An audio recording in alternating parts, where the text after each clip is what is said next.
अस्सलाम वालेकुम वरहमतुल्लाहि वबरकातुहू। इत्तेहाद न्यूज़ में आप सभी का खैर मकदम है। भाजपा और कितनी साजिशें चलने वाली हैं, जी हाँ, आज इसी पर चर्चा करने की कोशिश करते हैं। एसआईआर के जरिए भाजपा हिमायती और भाजपा मुखालिफ इस तरह की एक तकसीम कर भाजपा वोटरों के नाम काटने की साजिशों को अंजाम देने की नई चर्चा फिलहाल जारी है। भले ही मामला सिर्फ महाराष्ट्र का नजर आ रहा हो, लेकिन बात जितनी आसान समझी जा रही है उतनी है नहीं। हासिल इत्तला के मुताबिक एनसीपी के एमएलए रोहित पवार ने इलेक्शन कमीशन को खत के जरिए इत्तला दी कि भाजपा गांव-गांव जाकर अपने वोटर्स, तशवीशनाक वोटर्स, मतलब भाजपा का हो भी सकता है या नहीं, और फिर भाजपा का विरोधी यानी भाजपा को वोट न करने वाला, इस तरह 3 हिस्सों में वोटरों के नाम को तकसीम किया जा रहा है। और यह तकसीम बहुत ही खतरनाक कही जा सकती है जमहूरी निजाम के लिए।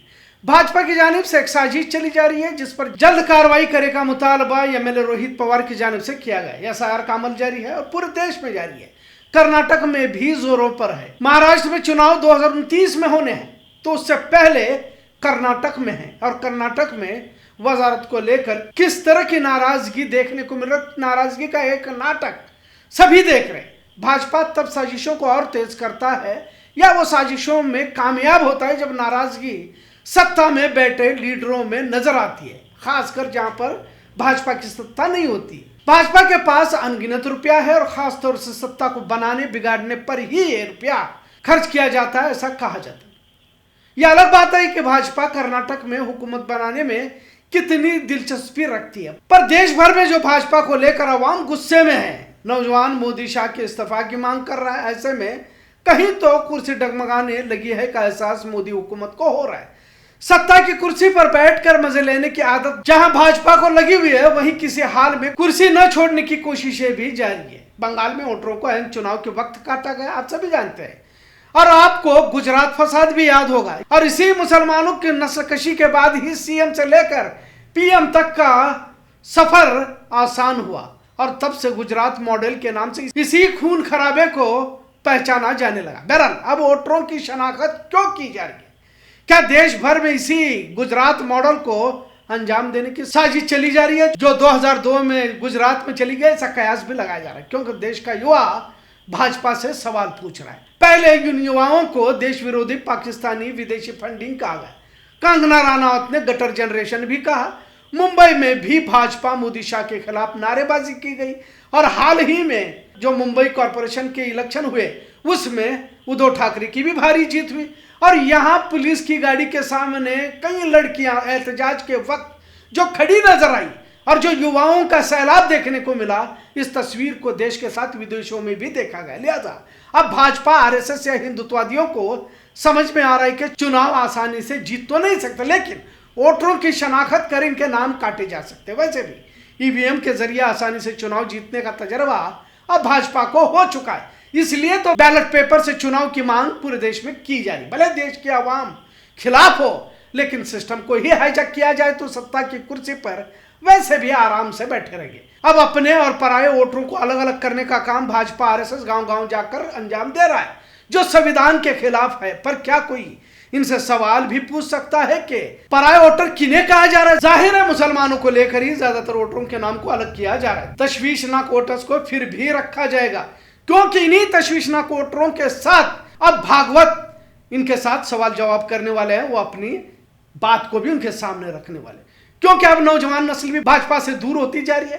रोहित पवार ने दलील के साथ इन बातों को रखा। यकीनन मुसलमान संजीदगी से एसआईआर में अपना नाम दर्ज करने की कोशिश में है। बेलगाम में भी मुस्लिम वोटर्स अपना नाम दर्ज भी करा रहे और तकरीबन काम मुकम्मल होने की कगार पर है, ऐसा जिला इंतजामिया भी कह रही है। पर क्या जिस तरह का काम भाजपा महाराष्ट्र में कर रही है कर्नाटक में नहीं हो रहा है, इसकी क्या गारंटी? क्योंकि कर्नाटक कांग्रेस में वैसे भी मिनिस्ट्री न मिलने पर नाराजगी का एक नाटक शुरू हुआ जो खत्म होने को तैयार है। और इन सब के दरमियान पीस आ जाने वाला जो समाज है, इस पर हमें गौर करने की जरूरत है, और वो समाज है मुस्लिम समाज।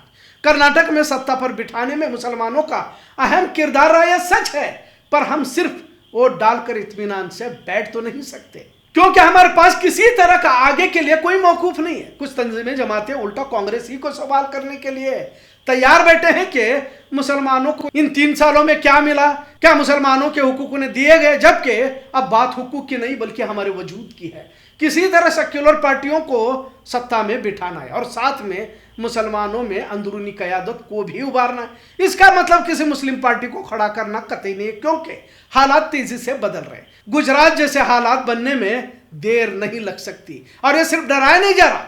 पहले जो बात हुआ करती थी अब वो हकीकत होने की कगार पर है, और वो हालात सामने भी आ रहे हैं। और जब सत्ता में फिरका परत ज़हनियत के लोग बैठेंगे तो हमारे अख्तियार में कुछ भी नहीं रहेगा। ये अलग से बोलने की जरूरत नहीं है। हम कांग्रेस की हिमायत में बात नहीं कर रहे, लेकिन बदकिस्मती से यह हालात हमारे सामने दरपेश है कि मुस्लिम समाज कुछ भी करने के हालत में फिलहाल तो नहीं है, और इसके लिए हमारे पहले के सियासी दीनी रहनुमा जिम्मेदार है, कहा जाए तो गलत न होगा। मुसलमानों को अपनी निजी जिंदगियों के अय्याशियों से, कंफर्ट जोन से बाहर आकर समाज के लिए कुछ करना होगा, जिसमें अहम काम जो नई नस्ल भाजपा के विरोध में उठ खड़ी हुई है, जो दिगर समाज की है, किसी तरह से इनसे राब्ता कायम करे, सेक्युलर निजाम को मजबूत करने की कोशिश करे, अपने आप को मुस्लिम सियासी पार्टी बताकर नारे तकबीर लगाने वालों से दूरी अख्तियार करे, क्योंकि हम मजहबी तौर पर भी बहुत कमजोर है। आजमाइश के वक्त को और आगे बढ़ाए, और जो वक्त मिल रहा है मिल्लत के इत्तेहाद के लिए सर्फ करे। भाजपा खतरनाक पैंतर इस्तेमाल कर सकती है,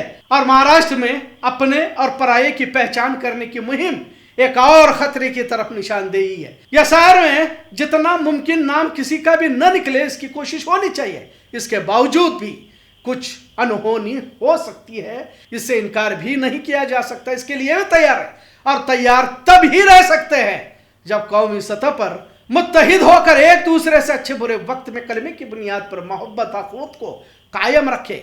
आजकल शहरों में अपार्टमेंट तहजीब चल रही है। एक अपार्टमेंट में हजारों लोग रहते हैं, लेकिन एक दूसरे से किसी तरह की पहचान, रिश्ता रखना नहीं चाहते, और इस्लामी तहजीब के खिलाफ है।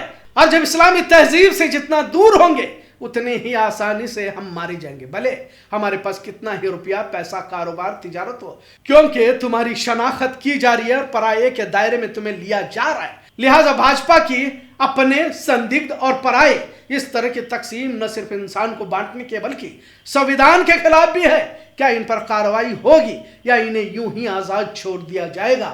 यह सवाल पूछना भी उतना ही जरूरी है, इतना सच। आज का मौजू कैसा लगा इस पर जरूर कमेंट करें। इत्तेहाद देखने के लिए शुक्रिया। अल्लाह हाफिज।